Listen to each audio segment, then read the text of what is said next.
Munchkin Loves. How are you today? Today we are going to go on a drive. Where are we going? That's right, Grouse Mountain. So, Grouse Mountain is our famous ski area. Not as famous as Whistler. However, it's a local ski area and it's very famous for in June. A lot of times it has snow, so you can go skiing and then go to the beach in downtown Vancouver in the same day. Not too many cities you can do that. Now, if anyone would like to come to Vancouver in June and join us for a ski day and then a beach day in the same day, swipe up and we'll give you our information. They're gonna say, what? You're talking about June. June? Skiing on June. Yeah, because it's the mountains. The snow's still there. Really? Mm-hmm. I didn't know that. You know, global warming, maybe it's not there as much anymore, but it used to be. Oh, good morning mga kalalabs. Okay, delivery time kami ni Papa Dave. I didn't know that June still have snow up there. Mm-hmm. But you live here for longest time, so maybe It's the mountains. you're telling the truth, nothing but the truth, and that's the truth. Okay, let's go.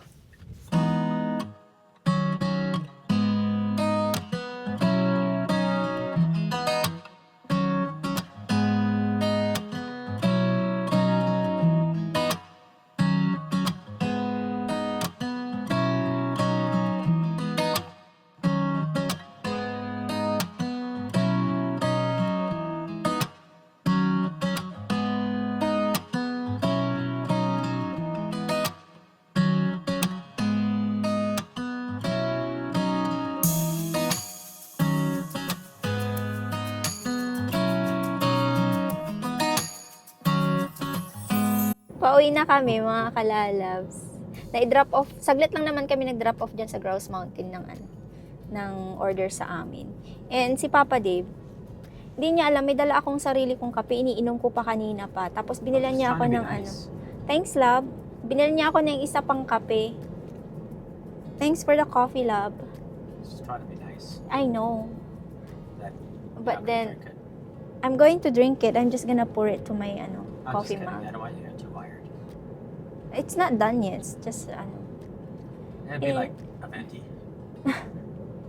Yeah, I know. Kasi this is my second coffee, the one that I Yeah, bring. you're so little, so maybe you should just give it to me because I can drink 1.5. Are you sure? May Or you kape could ka share it na. actually half-half. There you go. That's smart. Yeah. Because Kalimantan. because I was like thinking I'm gonna bring my own coffee so we don't need to spend money to buy another coffee. And then you bought me one. We spend money anyway. Yeah, pabalik na si Papa Dip sa office niya. Ida-drop off niya lang ako sa bahay. Bahay na tayo mga kalalabs. Gawa lang ako saglit ng breakfast. Nagutom ako. Scrambled egg na merong oriental plain pancake na nabili ko sa TNT. Ito yung yung Taiwanese breakfast na nagawa ko siya before, tong pancake. Pero ito kasi manipis. And yung nagawa ko before is siya, makapal. So nung nakita ko to, ay gusto kong i-try yan. So ito pwede yung lagyan ng kahit na pwedeng savory, pwedeng sweet. So ako savory siya. Gusto ko ng ng egg at saka cheese. So maglalagay tayo niyan. Ayan, madali lang tong gawin mga kalalabs.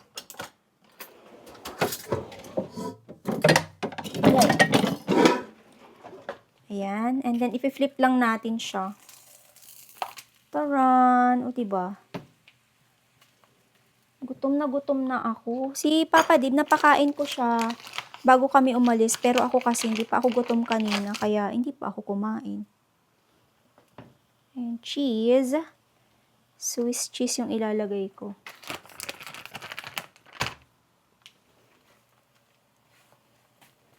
Diba? Madali ang breakfast. So, kung nagawi kayo sa TNT mga kalalabs, you should like try this. Kasi siya like alam mo yun na madali ang breakfast, 'di ba? Scrambled egg lang o kaya kung ano yung gusto nyong ilagay. Meron na kayong breakfast. I-roll mo lang siya ng ganyan.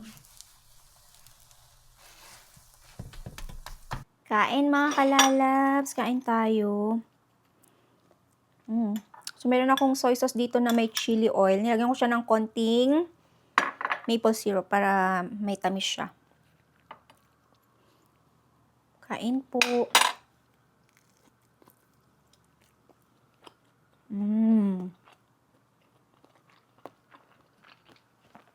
It's good.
Gandang umaga mga kalalabs. The next day vlog po tayo. Hindi na ako nakapag-continue ng vlog ko kahapon kasi dami ko tinapos na trabaho mga kalalabs, especially Thursday. Yun yung mga kasagsagan na dapat tapusin mo yung mga ganap-ganap yung mga trabaho para the next day, Friday, relax na lang ng konti. Pero sa totoo lang, hindi naman masyadong relax today kasi may mga plan na ako na nasa isip ko kagabi bago ako matulog. So, first is Costco, decluttering. Ito yung ginagawa ko mga kalabs. Every year, siguro twice a year, nagde-declutter ako. Hindi ko siya yung pag nag-declutter ako, isahan na, bagsakan na, tanggalin yung mga anik-anik. Hindi ganun. Ang ginagawa ko is, like, ikikip ko muna yung alam ko na pakiramdam ko gagamitin ko pa.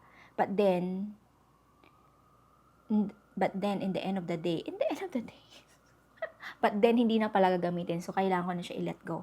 Sakto, may nakilala akong isang, bago pa lang sila dito sa Canada.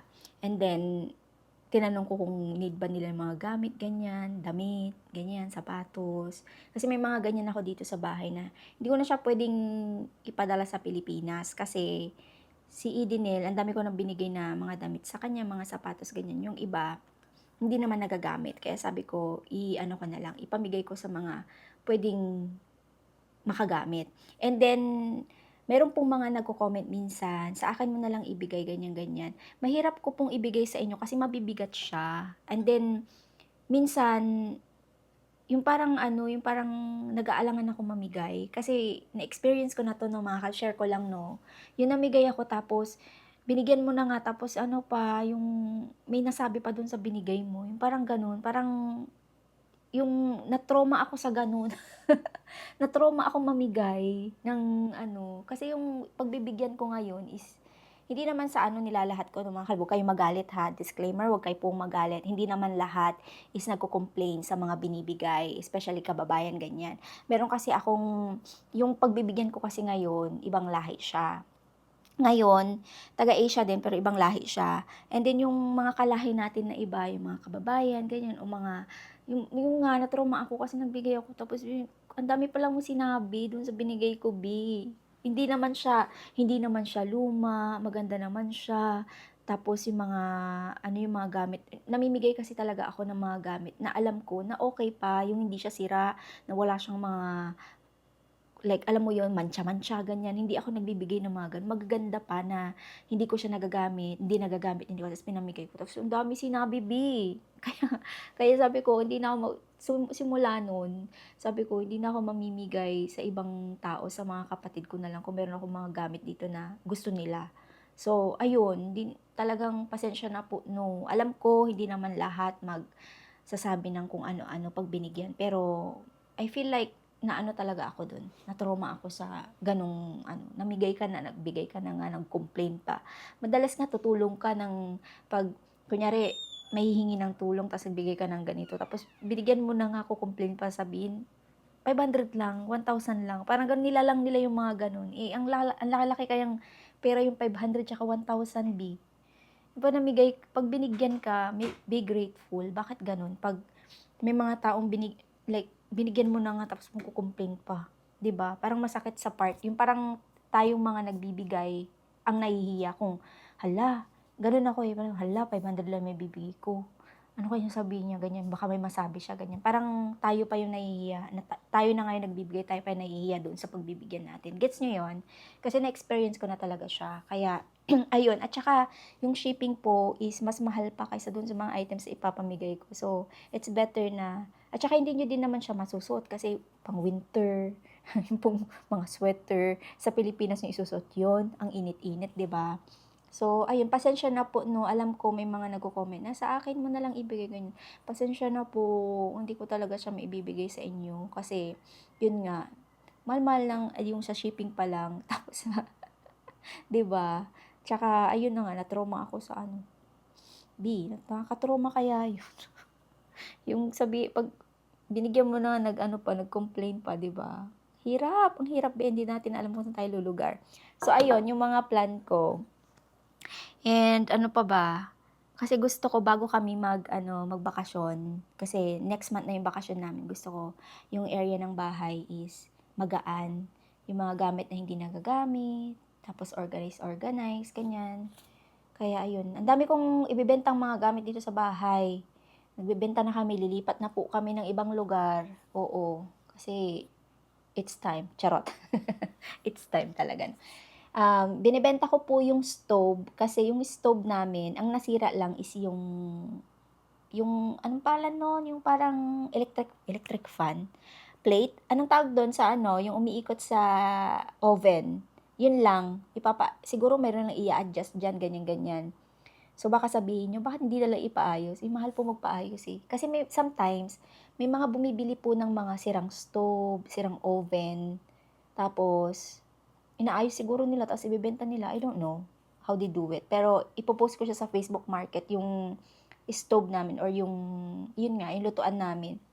May nabasa din po pala akong comment. Ang sabi niya, dapat gas yung gamitin kasi mas maganda. Maganda po talaga yun, pero mahal eh.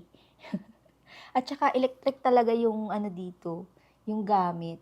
I think pag magpapalagay, ang dami pang ipapaayos. Kasi automatic na electric yung lahat ng mga gamit dito sa bahay.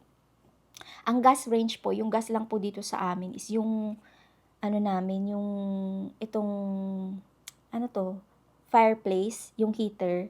Pag inon mo yan, gas yung niyan. Gas yung gamit, hindi electric. Yun yun. Pero yung lutuan, mahal po kasi kaya hindi po talaga yung gas. Kaya okay na po kami sa sa electric. Kasi okay naman siya. And then, meron pa po akong isang binibenta, yung treadmill namin. Kasi, sabi ko kay Papa Dave, ibenta na natin to kasi I need the space. Kasi medyo masikip na kuha niya lahat ng Nagagamit ko naman siya minsan, pero this time kasi, much better na pumunta na lang ng gym. Kasi nagbabayad din kami ng gym. Tapos, and it's better din naman na pag mag-walking sa labas. Kasi I feel like nagagamit ko siya pero hindi siya yung parang Kasi binili namin yan nung pandemic kasi hindi tayo makalabas, 'di ba? So pandemic babies yung ano, yung treadmill.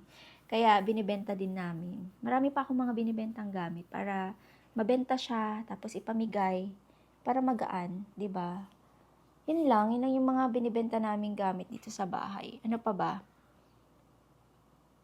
Marami pa, meron pa akong iniisip. Hindi ko lang alam kung ile-let go ni Papa din. May mga gamit dito sa bahay na hindi nagagamit, na nabili niya before.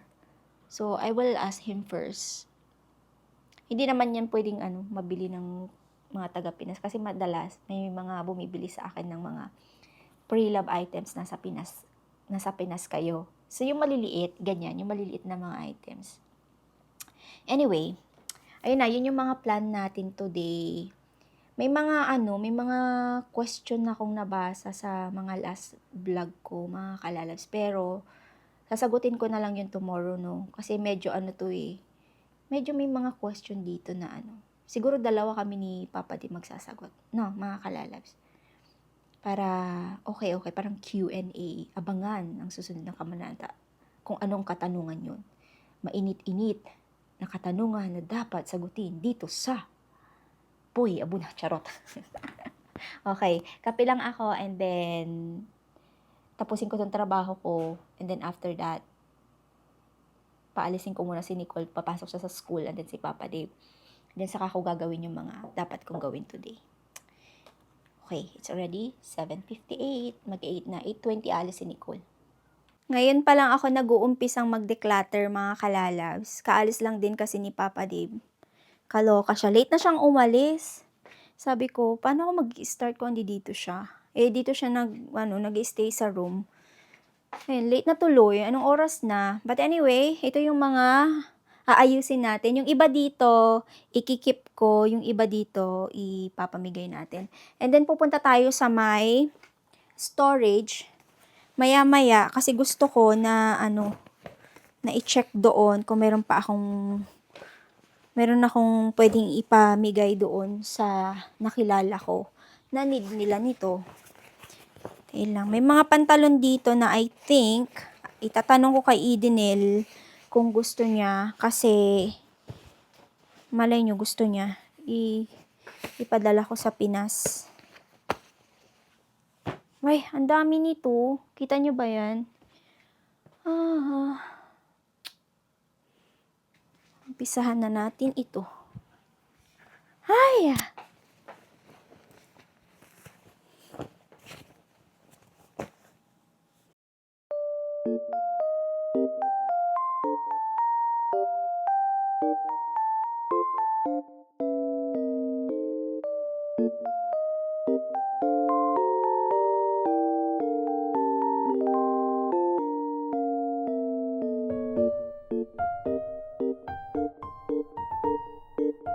So, ito na yung ating ipapamigay, mga kalalabs. Kulang pa to. Meron pa akong kukunin sa storage. Pero sobrang bigat nito in fairness naman sa kanya. And kailangan kong i-text si ate kung kailan niya planong pick upin tong mga to para wala nang nakakalat dito sa bahay. Meron pa akong mga winter jacket. Nandito lang sa may, dining table. Meron pa akong isang malaking shopping bag. Pero i-check ko muna yung sa mga kalab saglit. Check natin yung sa storage. And then mabilisan na lang dahil it's already 12:17. And mag-ship pa ako ng bag na nabili sa akin sa Canada Post. And then after that, sasaglit lang ako sa Costco. May bibilihin lang ako doon. And then uwi dito sa bahay. So tapusin ko lang muna saglit yung natin. Yung decluttering. Grabe, ang bilis ng oras.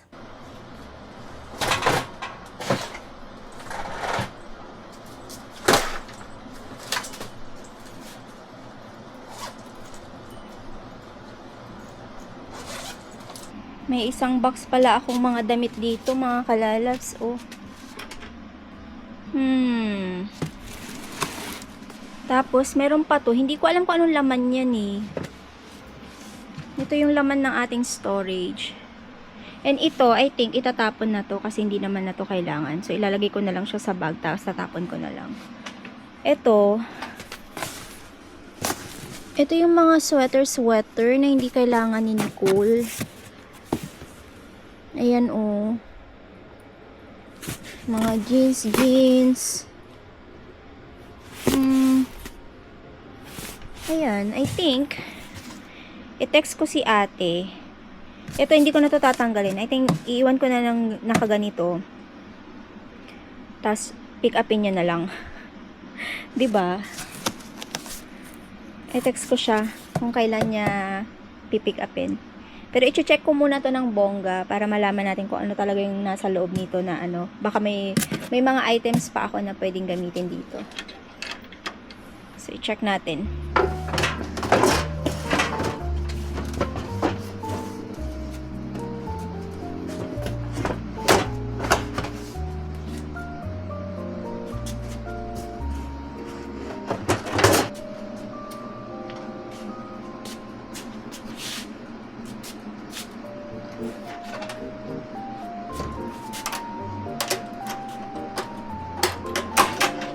Sa wakas mga kalalas, mga kalabas na tayo. Oh my gosh. Anong oras na? Mag-aalas 2 na. Late na me. Kaloka. Magsushoes lang ako. And then, Costco muna tayo mga kalalabs. Tapos, after Costco, is uwi sa bahay. And then, lalabas ulit para mag-ship ng aking nabentang bag. Ayan. Ay, naku.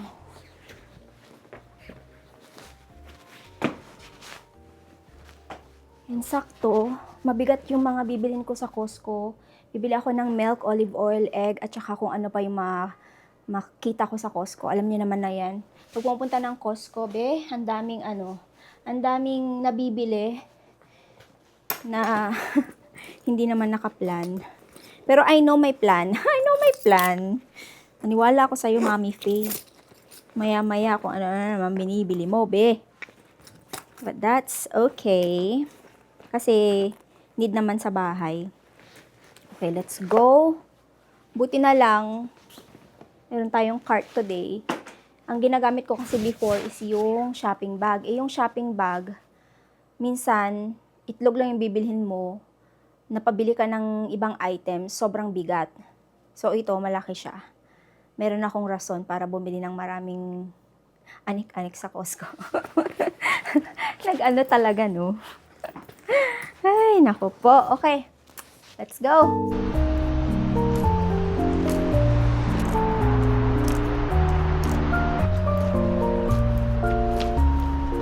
Costco na ako mga kalalas. Sarap nito yung strawberry, oh. Sarap ng mga fruits. Pa ako niyan.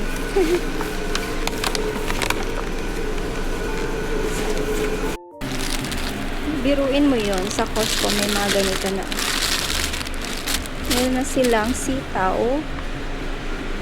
And then, kailangan kong bumili ng ilalagay ko sa munggo. Ano to? Pero natikman ko na to before, pero para sa akin mapait siya ng slide. Medyo sobrang dami. Tapos okra, ayan oh. Okra, $6.99. Parang wala akong mabibiling gulay dito ngayon. Bakit? Kasi tinanggalan ng balat to be. Yun pa naman yung masarap. Wala siyang balat. Nakakaloka. Ay, sayang. Bibili sana ako nun kasi paborito ni Nicole ang roasted pork na crispy, yung skin. Gusto kong bumili nito, kaso nga lang, si Dave ayaw niya kasi sobrang dami daw. Mukha siyang masarap. Ano ba yung nito, ingredients niya? Looks so good. For sure si Nicole gusto niya rin yan. Meron din silang blueberry na muffin, cranberry muffin, croissant na sobrang dami. Dami nito. Ay, sarap kumain. Sarap kumain, bigla ako nagutom.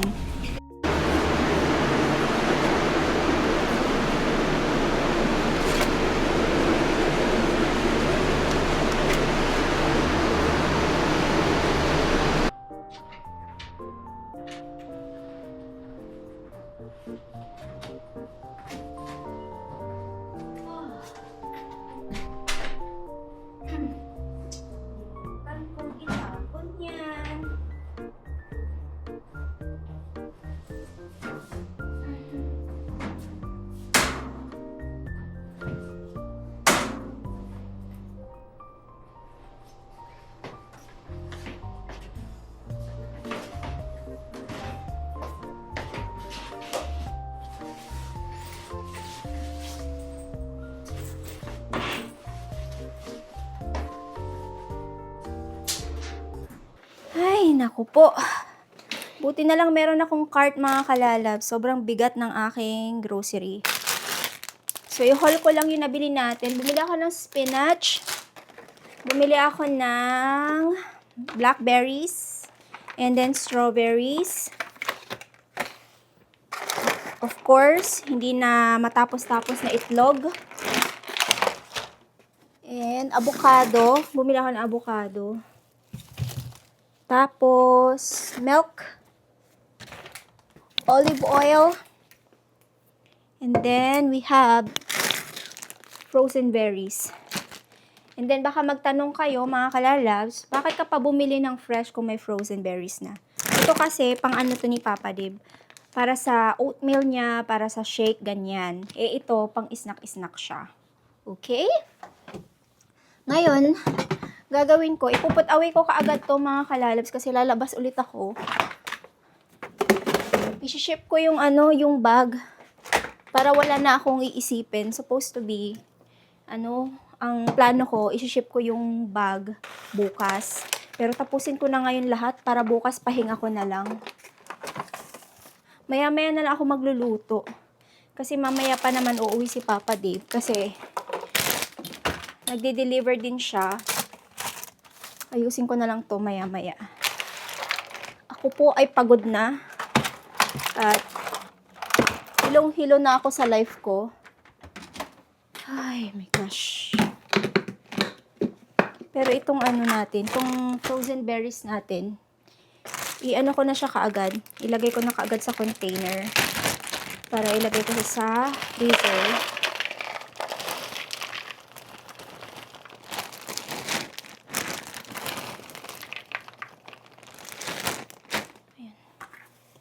Kapagod mga kalalabs. I am so tired na.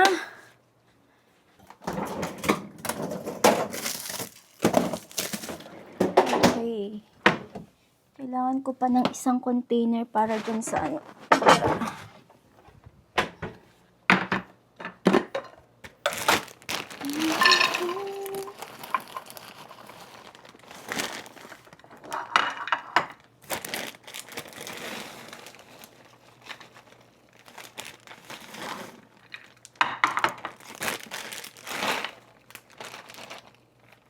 Magtira ako ng konti kasi mag-i-snack ako ng chia.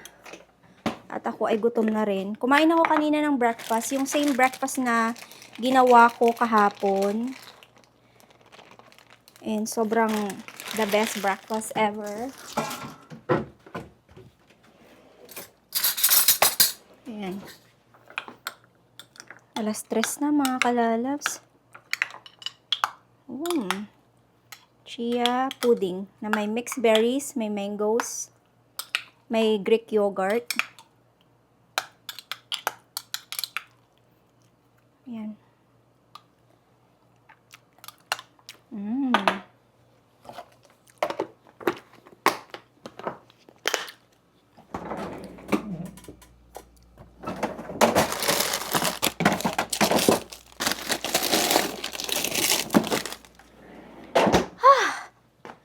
Gosh.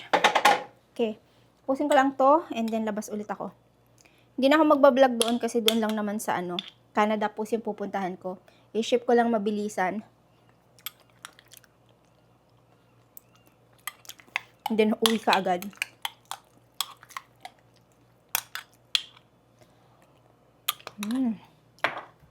Bahay na ulit ako, mga kalalabs. Na-ship ko yung bag. Sobrang saglit lang, 5 minutes lang, tapos na. Dumaan ako sa IGA. Bumili ako ng lime at saka ito, yung jalapeno na sili. And then, bumili din ako ng, ito yung isasahog natin sa lulutuin kong dinner tonight. Munggo. Na-miss ko ang munggo, pork belly. Ayan. Kasi, comfort food namin ni Papa Dave ang munggo. And especially ako, pag na-miss ko yung pamilya ko, na homesick ako, munggo is the comfort food na kinakain ko na pag kinain ko siya, parang niyakap ako ng pamilya ko sa Pilipinas. Parang ganun. Dagdagan mo pa ng dahon ng ampalaya or bunga ng ampalaya, the best na. Kaso nga lang, wala akong mahanap na dahon ng ampalaya. Bunga yung meron ako, pero that's okay. Pero pag dahon ng ampalaya, biyan paborito ko, naglalaway po ako, no? Nami-miss ko ang dahon ng ampalaya. Grabe, yun talaga yung comfort food ko. Kayo ba, mga kalalabs, kung nakatira kayo sa ibang bansa, OFW kayo, or nakatira kayo sa ibang bansa, ano yung kinakain yung pagkain pag na-miss nyo yung pamilya nyo sa Pilipinas, or yung na-homesick kayo, na pag kinain nyo yung pagkain na yun, biglang nawawala yung pagkalungkot nyo or pagka-homesick nyo. Let me know at the comment section. Kasi ako munggo. Kasi sabi ko, gusto ko ng munggo na may ampalaya. Kasi miss ko yung pamilya ko. Kasi pag kinain mo siya, parang niyakap ka na nila. Tapos yun na, tapos na, the end. The end na yung pagka-homesick ko. Even though, lagi kami umuuwi, pero hindi talaga mawawala yung pagka-miss mo sa pamilya mo, yung maingay na, alam mo yung kumakain kayo sa isang table, maingay na kwentuhan, iyakan ng mga bata, tilaok ng manok, ibon na humuhuni, pusa na nagmiyamyaw, aso na nag-awa-aw. Yun yung mga na-miss ko. Sa iba, ayaw nila ng maingay. Pero ako gustong-gusto ko ng maingay. Pag umuwi ako sa Pinas, yun na yung the best.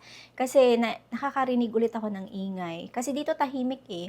Pero sa iba, pag matagal na kayo nakatira sa ibang bansa, tapos pag uwi nyo, parang ayaw nyo ng yung maingay, no? Yung iba sa inyo, I think binabasa ako before, na sabi niya, sobrang ingay sa Pilipinas. Parang ganun. Pero ako talaga yun yung parang, ewan, siguro kakaiba ako. Pero yun yung gustong-gusto ko.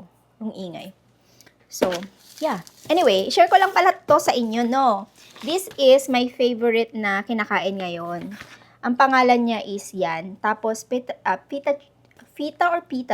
chips ang tawag. So, hindi to matamis. Maalat siya. And, ito na yung second na, nabili ko. At ubos na siya. Ito na lang yung natira. Si Papa, diba, at si Nicole, paborito din nila. Kasi, sobrang, malutong. Ay, sino to? Si Nicole or si Papa Dib? Hello? Oh, si Nicole. Sobrang nito, yung parang pag ididip mo siya sa hamas o kaya sa guacamole, masarap siya. Pwede nyo rin siyang idip sa sa cream cheese. I thought you're gonna buy something. I will. I want you to try something. Oh, what is I that? baked it. Okay. Okay, there's only one left because my friend wanted it all. Here, try it. Parang nung naglakad ka, kinakain mo eh. Parang sabi mo, ipapatry niya talaga ganito lang. Bakit?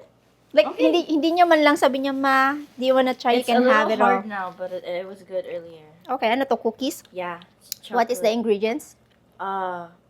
Egg, olive oil, sugar, vanilla extract, cocoa powder, chocolate chips, Okay. flour. Pangit ang lasa. Charot. It's a little hard. Actually, it's good. It's crispy outside, chewy inside. It's good. I like it. Oh, wow. It was so much better when it was fresh out of the thing. It tastes good. You Alam mo like ba, oo, alam mo ba, dun sa Costco, meron silang muffin na chocolate muffin. it? Yeah. And then I wanted to buy, but then Papa was gonna get mad. Sabi niya, no, don't big. buy. It's so big. Yeah, I know. They're so big. Sabi ko, gusto Do you ko want yun. the rest? No, you can have it. Matamis? Matamis siya, pero okay siya, perfect. I like it. Crispy. Nagbe-bake kasi nagluluto, meron kasi siyang cooking class subject. It's cool. Yeah, so nag-bake sila ng cookies. I like it. Yeah. Nawala tuloy yung in-explain ko dito sa But anyway, buy this pag nagawi kayo sa Costco. Masarap siya. Okay. Hintayin ko lang na malaga yung munggo ko. And lulutuin ko na siya. And then, it's already 4. Supposed to be, meron akong class sa gym, pero hindi na ako makakapunta sa gym kasi yung class is 4:30 and it's already 4. And yung gym is malayo dito sa amin. Lalakarin ko 20 minutes or 15 minutes, something like that. But that's okay. Kasi, kahit di ako pumunta ng gym, sobrang active naman ako today. Yun yung importante. And for sure, tomorrow, magyayaya yun si Papa din mag-gym kasi hindi siya makapag-gym today din. Ayan. Hintayin ko lang itong maluto. Yung aking munggo, igisa natin siya. Kain, mga kalalabs! Deserve kong kumain ng marami for today's video. So, ito yung munggo natin. Ang daming ampalaya. Tapos, meron kami leftover na ginawa ko kagabi. Tofu siya. Tapos, may broccoli. Ay, broccoli. Tama, broccoli. Ayan, kain po. Kain tayo. Ay, kakamiss to. Nakakamiss ang munggo na sobrang daming ampalaya. Mainit-init pa. Kita nyo ba yan? Wala pa si Papa Dib. I think maya-maya dito na yun. Si Nicole, bibili daw siya ng something. Hindi ko alam kung ano bibili niya for her dinner. Gusto niyang sigurong kumain ng chipotle. Sabi ko, okay. Kasi matagal na rin siyang hindi nakakain nun. Sabi ko, magluluto ako ng food. Baka gusto mong kainin. Sabi niya, gusto ko ng chipotle. Sabi ko, okay. Ayan. Para sa inyo ang unang subo. Kain po.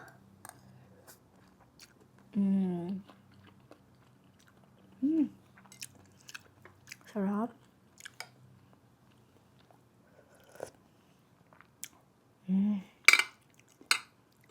Yummy.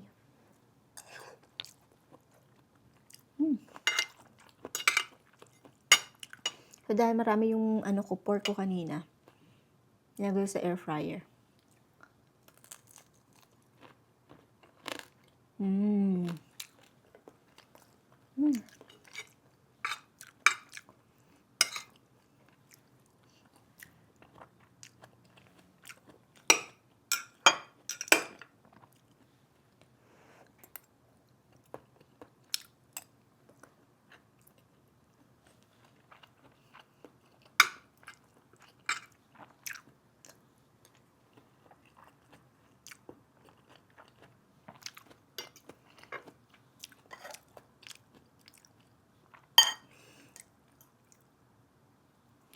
Anyway, mga kalabs, mag-e-end na rin ako ng vlog kasi sobrang haba nitong vlog na to. Simula nung yesterday and then today, pinagdugtong ko lang siya. So, maraming salamat po sa panonood ng vlog. See you on our next vlog, mga kalalabs. God bless us all. Stay safe and always be kind. Love you all. Bye-bye!